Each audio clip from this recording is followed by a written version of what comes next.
Hello again, everybody. This is Dan Clouser, and welcome back to the Journey of My Mother's Son podcast. Last left you in Fort Collins, Colorado, and now Sandy and I are going to talk about our trip through Wyoming, South Dakota, probably cover Nebraska as well in this episode. And we started out going from Fort Collins into Cheyenne, got into Cheyenne. We decided to go to the Old West Museum in Cheyenne. Yeah, we stayed at the Walmart the night we got there. And they say we just missed the frontier days there, which it's probably a good thing because they say how busy, how many people attend that. Yeah, basically the population of Cheyenne triples during frontier days. And maybe someday we'll work that into our schedule because it would probably be a cool experience. I don't know that we'd stay there the entire time. It's a pretty long event, but yeah, I think it's at least a week. A day or two would probably be cool, but we did go to the Old West Museum, which was neat, just to kind of catch the history of the event. And Cheyenne is the daddy of all rodeos, they call it.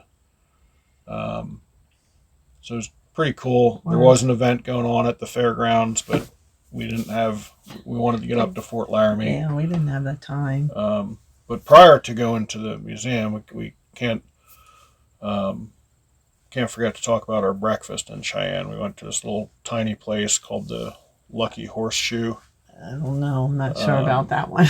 I don't have that down in my notes either. And had just had a really good breakfast. A tiny little place, like 20 seats. It's like a dive. Yeah. You'd think it would be at like, who wants to eat in there? But they really pack them in, and a lot of people amazing. Recommend it. And then Sandy had to have a donut because anybody who knows her knows she's got a sweet tooth. And there was a donut shop right next to it. Why not?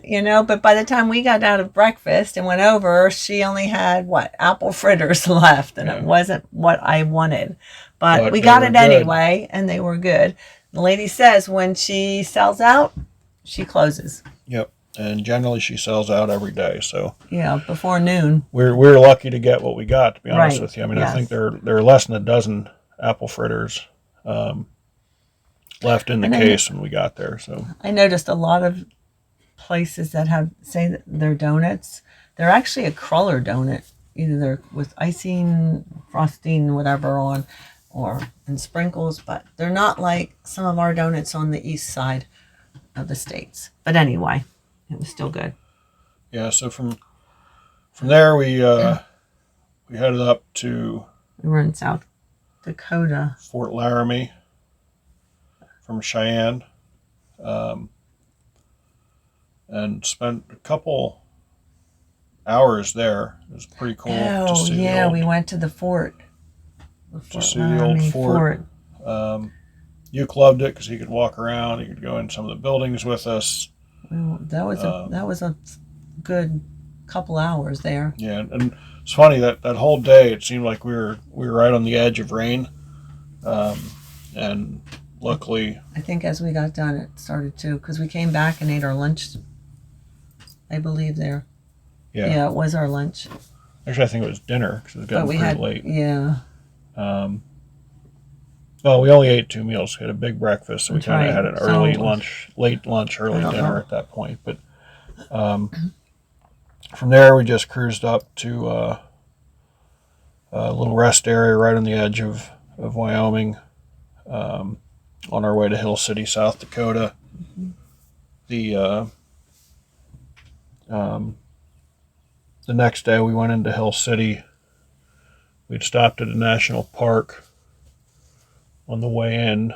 Jewel Cave. But that was another that's sold out in half of the time. Yeah, so we just kind of walked around. You couldn't take dogs on the trails even. It wasn't allowed on the trails, so it was kind of a quick little in and out, but bought us enough time to, that we got to the campground we were going to, in Hill City. Right at check-in time in Hill City. And then no sooner did we get in, a bad wind, a storm, and a lot of high winds hit us. Yeah, we got we didn't even some rain. Completely set up with our slides out until after that passed. So we got plugged in, hooked up, but we didn't put our slides out till that went through. It only lasted probably 30 minutes, but it was a heck of a storm. Wind, a lot of wind. It's nice it was nice there at that campground because we could walk down to town, which was not even a mile. Yeah, not even a mile walk. So it was right on the outskirts of town. Went down, and there was a trail, but you had to pay. If you weren't walking into town, you didn't have to pay. But if you walked the other way, you had a $4 pay. Yeah, the Mickelson Trail. It's a nice trail. I mean, well kept, but it was. Not a lot of inclines on it. At least not in the area that we were at. One day, Yuke and I walked 3 miles toward the Crazy Horse Monument on the trail. Then the next day we walked with Sandy through town about another, not quite 3 miles, going the northern direction on the trail. And neither of those ways had a lot of inclines. We did see some deer. Yuke and I didn't see any wildlife when we went ourselves that first day, but the second day we got to see a couple deer and your typical squirrels and that sort of stuff. So it's kind of funny. I thought there'd be more. The way I went the first day, I thought there'd be a little bit more. We saw very little wildlife out through. And then we had our dinner at the Alpine Inn for our filet, which it's amazing, and it's not expensive at all. I think our meal with the dinner and dessert was well under, probably, and tip was under probably $80, if that. Yeah, much under $80. Yeah, actually. because the filet. Yeah, because the filet dinners alone were probably $30 total for 2 of us. And then we had dessert. They're all homemade desserts, and they're amazing too. But and then I got a new pair of hiking boots over there at Granite Sports to prep for my Mammoth March. So I was able to wear them a couple times. But it was a nice little spot for us. Hill City is a cool town. Yes, it is. It's really nice. A lot of shops, a lot of stuff like that. And, a lot of touristy shops, though. Yep. And the beauty about what we do is we can walk in them, look, and not buy anything. Yeah. So. After we left that campground, then we headed to the Wind Cave National Park, which was on our route. And we didn't do tours there because they said the elevator was being repaired.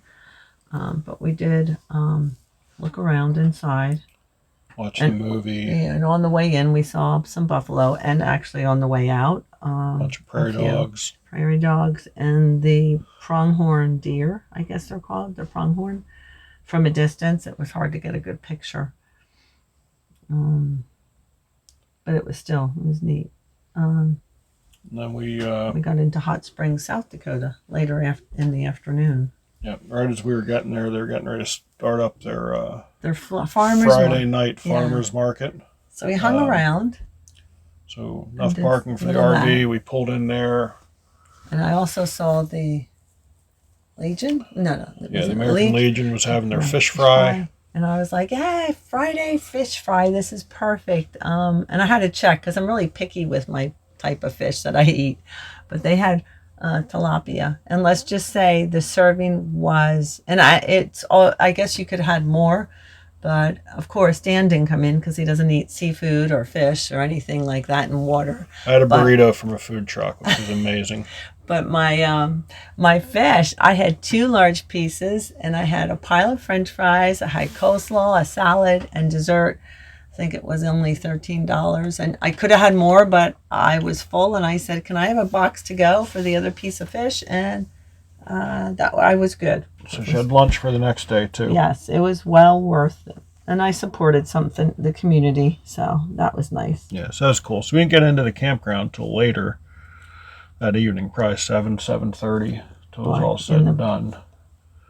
And that was another KOA. Hot Springs, Black Hills. Yep. So we basically did some catch up.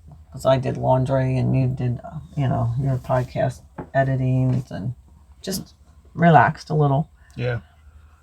Yeah, it was part of KOA's buy one, get one weekend, which we always want to, whenever we get a free night of camping, we want to be in that spot. So that's where we were. And then we left the KOA and headed into Nebraska. That was our, kind of started our trek east by going south first. Yeah. And drove down to Alliance, Nebraska. Saw the Carhenge. Went to Carhenge, which was... It's a nice little stop. Yeah, real cool. I mean, I think we ate lunch there. Something you'd never expect to see in the middle of Nebraska is a bunch of cars sitting on their ends. But it was neat. You could walk around it with us. And yeah, we grabbed... Well, not grabbed, but we ate lunch there. In the RV, yeah. Then we went to another little park in Alliance. Actually, we actually stayed, after that, we went and stopped, we stayed in a boondocker welcome. That's our first boondocker we've ever done. Yeah, and Boondocker's Welcome is basically part of Harvest Host. Part of Harvest Host now, but it's basically just people who allow you to stay in their yard, their driveway, whatever the case is, for free. So no purchase necessary because they aren't selling anything. Right. So nice. This was just a couple who RVs as well. Obviously, don't full-time RV, but they heard about the program and opened up. And there's actually us and another couple there from Virginia that stayed that night. They did actually have electric hookups if we would have wanted them. Yeah, but we didn't. And I think if we did want them, it was like $10 or $15 for electric and water. Okay. It still isn't bad. It's like we didn't need it. It wasn't right. that cold. It wasn't that hot. It was actually beautiful that we did not need to worry about hooking up electric and needing to run AC or anything like that. And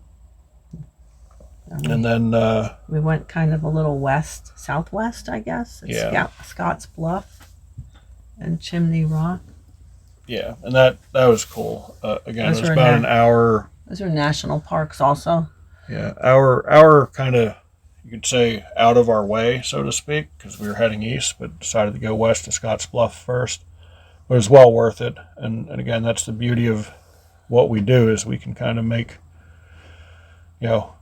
directional changes like that to see the stuff that we may not have an opportunity to see otherwise.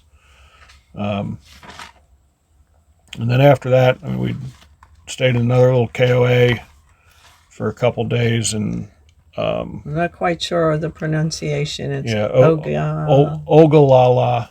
Yes, that's how it is. Is where we stayed. And again, that was just another catch-up day for me to record a couple podcasts, or catch-up days for me to record a couple podcasts, get caught up on Wash. Just little things, and just to veg sometime. Yeah, just to recharge. And from there, we went to Pioneer Village in Minden, Nebraska, which we'd been looking forward to because our volunteer group, A Year to Volunteer, has done multiple projects there between A Year to Volunteer, Y2V2, and then RV Volunteer Friends Group. Have done a lot of work at Pioneer Village over the past couple of years. We haven't been able to participate in any of those projects just because we weren't in the area at the time and our schedule wouldn't allow, but it was cool to see some of the work that they did. And the museum is massive. It's overwhelming. It is. Honestly. It's a full day. We were tired. It's really a 2-day. It's probably more than that with all the. If you want to look at every little detailed antique it's at least thing 2 in there days with their story. We tried to cram it in 4 or 5 hours, and kind of just left with our heads spinning. But again, it was so cool, just all the stuff that they did there. And we headed to the Field of Dreams for your book signing. Yep. So then it was into Iowa, and just stayed at the Cracker Barrel our first night in Iowa. Then stopped for dinner and a walk in Central City, Iowa, before staying at Walmart before my book signing at Field of Dreams. And we got there and did my book signing, got to see a couple get married on the field, which was really cool. And then we later found out that the bride's father had actually built the field, helped build the field, which was cool. And then at that point, we were headed into Rockford, Illinois, and we'll talk about Illinois and Michigan and all that stuff in our next episode. But for those out there listening, be sure to check out my other podcasts and blogs at journeymymotherson.com. And again, be safe. Peace out.